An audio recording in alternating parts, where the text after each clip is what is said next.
Okay. Obviously, you guys got nothing better to do, huh? This is the official preseason bye week version of camp. First time ever. How do you like the way this sets up? You get this week, and the players get a weekend, and then a week building up to that. I think it's incredibly valuable for the players to have a chance to have this week and prep for next week in the opener. Coming off of camp and the games and all that kind of stuff, whatever we got done in that time, this is a time for guys to maybe heal up, maybe get a little clearer about their assignments. Teams to come together even more so with the focus on really improvement and getting better instead of having get ready for another game. And so I think it's a great idea, and I'm really glad we're doing it. What do you like about Sidney Jones? He's a complete football player. We've known him for a long time, of course, being here, and he's aggressive. He's a very savvy football player. He's a really good technician, very smart player. He's an all-around athlete. He's really well equipped, got good ball skills and all that kind of stuff. We really have a lot of information on him. Knowing the coaches that have coached him and the whole thing. So we feel very fortunate to get him to come in here and let him have a chance to compete. What side do you see him on? He'll play both sides. He's played both. Has he done the techniques and the way you like corners to play? Yeah. Jimmy did a good job with him, really. He coached the heck out of him, and it was obvious. And I made the point to coach, tell him, he's ready to go. You mentioned the coaches that were previously talking about the defensive coach in the Jackson game last year. Did you see somebody you reached out to? Not in this case, no. What was the thought behind moving DJ to the left side, DJ Reed? Trey had such a good camp. He just battled every day and did a great job. And when you let guys compete, you sometimes you don't know how it's going to turn out. That's the whole idea. And I thought Trey had a fantastic camp, and so that's why he gets a chance on the right side. So is DJ competing with Carroll then on the other side, or do you consider it? Everybody's competing all the time. Yep. Flowers is shorter now on the right. You'll see when we get there. So who else is competing on the right? We got all kinds of guys. See all the guys are coming in here? Literally. Yeah, speaking. So we'll wait till it all gets announced and all that stuff. Well, Nigel, who you picked up? Yeah, so he's a corner as well? Yes. Yep. He'll be one of the guys competing. That's right. Sheffley, where do you see him? Really liked him at center. We were surprised that he was available as we watched him. Our guys did a really good preseason evaluation of him, and then as it came down to last night, he was really one of our favorite guys. And if he didn't show up for us, so we were very fortunate to get him. What do you guys like about him? Really tough. He's a physical, tough dude, and plays really hard. He played a lot of safety at Tennessee, and you can see the mentality come out in his play. And we love the guys that show that kind of energy about the way he plays, and so we're looking forward to seeing him join up with the guys. How do you feel about the quarterback spot in general for you guys right now? You had a number of guys with this camp with it. You made a couple trades to try to bring guys in here last week or so. How do you kind of view the outlook in totality with where you are with your guys? We've tried to keep it, really keep the tone of it competitive to bring out the best in the guys. And I think for instance, I think that's what happened with Trey. I think he knew he was up against it. He was battling for DJ, who had kind of taken his spot last year, and DJ kind of being banged up kind of gave him an opportunity to really show, and he took advantage of it. I love the way DJ plays. He's really aggressive. He's really heady. He's a good tackler, just a really good ball player, and so he could play either side wherever we need him. And he played both last year, and so hit that flexibility. I haven't had Trey play much on the other side, and didn't want to move him. That's really how that came about. But in general, we've continued to try to add competitive guys to the mix. And these guys are still up, they're still up against it. They still got guys coming in battling for spots now. Sidney's not coming in here to stand around. He wants to play. And so, in time when we get him adapted to what we're doing and all that, then he'll be battling too. And you'll see Nigel, and you'll see a couple other things that happen here too. That you hadn't seen before? His consistency, he's always been tough. He's always been aggressive and physical and tough. But his consistency really just making plays. He made plays all camp. All kinds of stuff. in zone and man-to-man. He just seemed much more comfortable making plays on the ball, which was great to see. You talked about having kind of a new mindset and about letting go of everything that happened over the first 3 years. How have you noticed that? Yeah, there's a clarity that can come through experience, that, you realize that you don't have to think about all the things that could happen. You trust that you've been through it and you're ready and you're prepared. And that's where the clarity in your mind comes and the kind of the quiet in your mind comes. And you relax and you let yourself play like you're capable instead of thinking too much. Well, the biggest hindrance to performance is overthinking, and being distracted by that.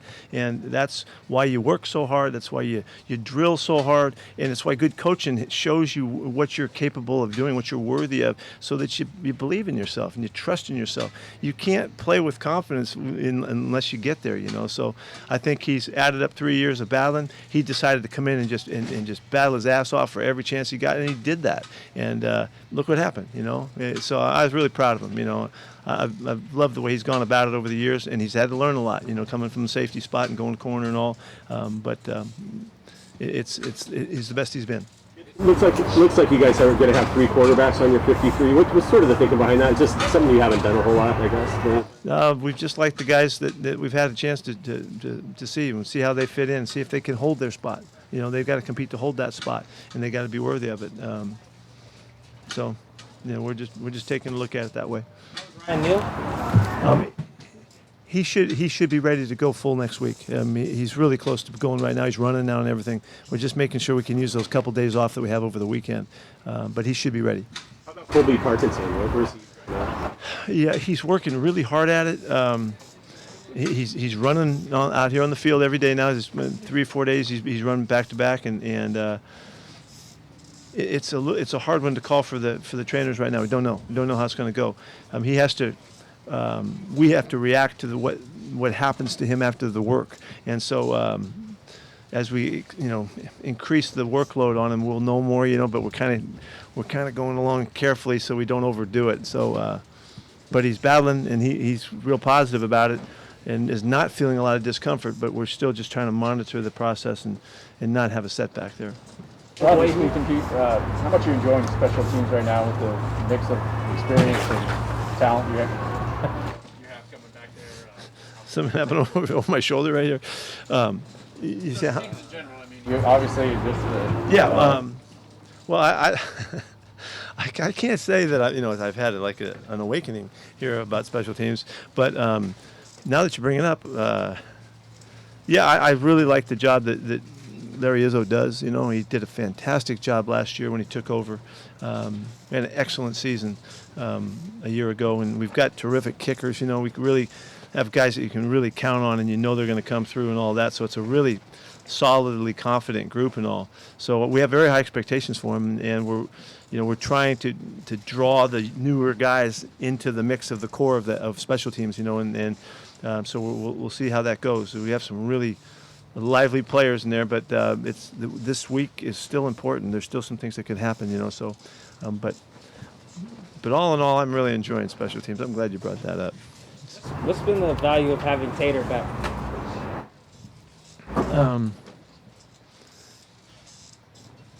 Well, it's like having I don't know. I'm going to give you an example. I don't know how to do that. He's such a tremendous reference for me because he knows me so well. He knows where we've been and what we've done. We've been together in and out for forever, it seems, and that relationship just gives me the confidence that when we talk things over, that we're getting to the best of what we have to offer. I mean, I think he brings out the best in what I can offer, and he'll tell me when I'm screwed up and when I'm out of whack, and I don't have to tell him that because he's never is. But so it's just the benefit of having a great reference that I totally trust. So I like every night at camp. Tater and I go up there and lock ourselves in the staff room, and we watch the film all over again. We start all over again. We just watch everything that happened and talk our way through every play and every guy and situation and stuff. And we just to make sure that we're really absorbing all the information that's there. And it's something we started back. I think it was probably in New England when we were doing it the first time, and it's something we always look forward to. And we're kind of the last ones banging around on the film every night, and it's great for us, and it helps us both see the truth of what's going on and what's happening, and that's the whole idea there. So. Did you guys meet at NC State? Yes, yeah, we got together at NC State. I don't even know how it happened, but he came on our staff. I was already there. Then he added in, I think, in the last year. He and Brad Seeley came to us, and that's where our friendship and really coaching relationship began. How would you say that relationship has evolved, maybe from New England to now? Not that much. Not that much. From the New England days, because that was after some other stuff that happened, we've been through a lot, and so we've learned a lot, together as we go, and all. But we've just been so connected. It's just whatever. It's one of those relationships, one of those friendships that you have in a lifetime that you're very fortunate to have, and I think the world of him, and he gets along with me a little bit, and it's been a blessing. I'll tell you one little story that when we were coming here, I said, "Hey Tater, you want to go back together again here?" And he said, "Where are you going?" I said, "Well, up in Seattle." I said, "Maybe they'll have us for 3 or 4 years, and they'll let us hang around before they kick us out, and let's go take a shot at it. If you want to do it." And he said, "Yeah, that sounds awesome. Let's go." So, it's 12 years later now, so it's I'm surprised about all that. We've always been kind of surprised about that, but feel very, very blessed. We haven't seen Bobby Wagner in pads for a few days. Anything going on with him? Or? Yeah, Wags had he had a thing done that he does every year for a rehab thing, and so he has to wait it out. We give him a week off to let it all work, and so he'll be back and raring to go next week. He's fine. That's you. That pause is you. And listen. Oh, I'm sorry. Yes. Yeah, he's the same thing that the bicep that he had issues with. He's still trying to get back from that. Almost made it back and didn't quite get there last week. I'm sorry. Wayne, how has he been sort of behind the scenes, Wayne Brown, amid all of the contracts? He's been on everything. He's been working out. He's been in all of the walkthrough stuff. He's taken all those reps. He's been all the meetings, everything, active part in all of that. Trey Brown, what's his situation? He's recovering from that sprained knee that he got, and the timeline isn't set yet. I don't know how that's going to turn right now. He had a really good camp. He did a fantastic job of battling. I'm sure I told you guys before that, I went back and looked at all the stuff he done. He had a lot of positive plays and very few negative plays throughout the time he's been with us. And as I started to add that up about halfway through camp, I realized that this guy's making a charge, and unfortunately for him, had he been in the mix, he might have been, right at the front of this competition, because he had a shot to do that. I was open-minded about that if it was going to happen, but unfortunately he got set back, and so we'll know that when he'll come back to us, and he's going to be okay. This is not something that we don't know about. It's going to be okay. We're just not sure when. He'll enter right back into it. He's a very competitive kid and very confident, and he's got a little cockiness about him that gives him a chance as a young guy to go ahead and bid for this thing. So I'm excited about him.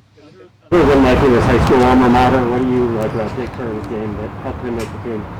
Yeah, well, what I don't like is he doesn't know the fight song. Okay, I want you to know that, and so I've told him that I'm going to teach him here before long.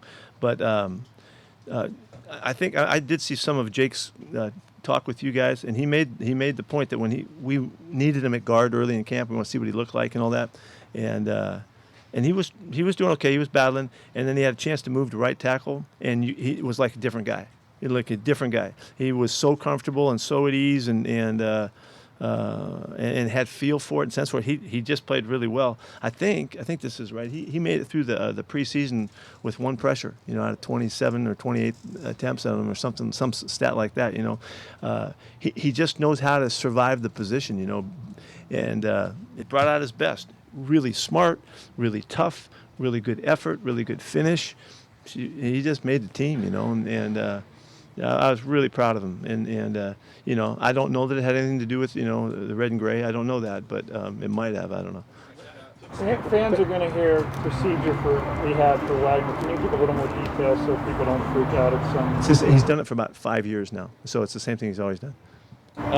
Russ over the summer said you guys had a heart-to-heart at some point. Why was that necessary? Really? Really didn't say it. Yeah. No. No. I mean, we've had so many of those. I mean, I don't know. There was one specific one after we had been apart for a while, and then we talked for a long time one night, and that's the one I'm sure he's referring to. But we were just dealing with what was going on in the media and all that, and how we were going to move forward together. And we just revisited all of the foundation and the background and the vision for the future and all of those things that we often would touch base on. But this was like we just kind of regrouped, and that's basically what happened. And there's so much commonality to how we think and how we approach stuff, and that it was really a kind of a process of revisiting that and remembering, who we were and what we were all about, and that's really what took place. And so I know it was a long talk, and I'm glad that he saw that was really valuable to both of us in moving forward. Just gotta ask, do you have any more clarity as to whether or not when he'll be back, whether or not he'll be back by week one? I'm counting on him. I'm counting on him being ready. There's a report. You're signing Newton, the quarterback. Can you confirm that? And what would you like about him if that's true? I can, right? I can. See, I could confirm it, but I can't. So. Quick follow-up on Sidney Jones. Did you say you reached out to Jimmy Lake this week, or are you talking this week? Yeah, John and I did. He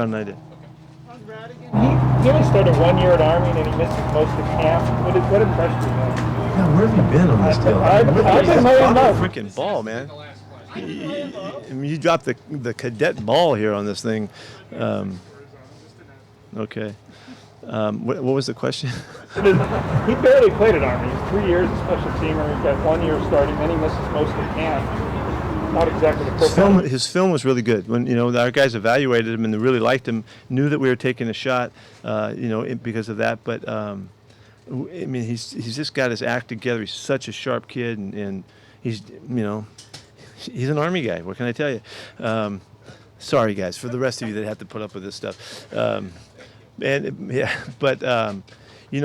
He just did a really nice job in everything that we've done. And I was really fired up to see him play the other night because he played really well. And he did a good job and made some plays and was running around and he had a blast. And it was a long haul waiting. He just kept waiting for this muscle thing to fix, to heal up. And he was really frustrated. So you can't get it all back in one night, but he did a really good job. And so we're fortunate to have him here on the practice squad. And hopefully we can continue to develop him and bring him to the, really into the front of the competition sometime.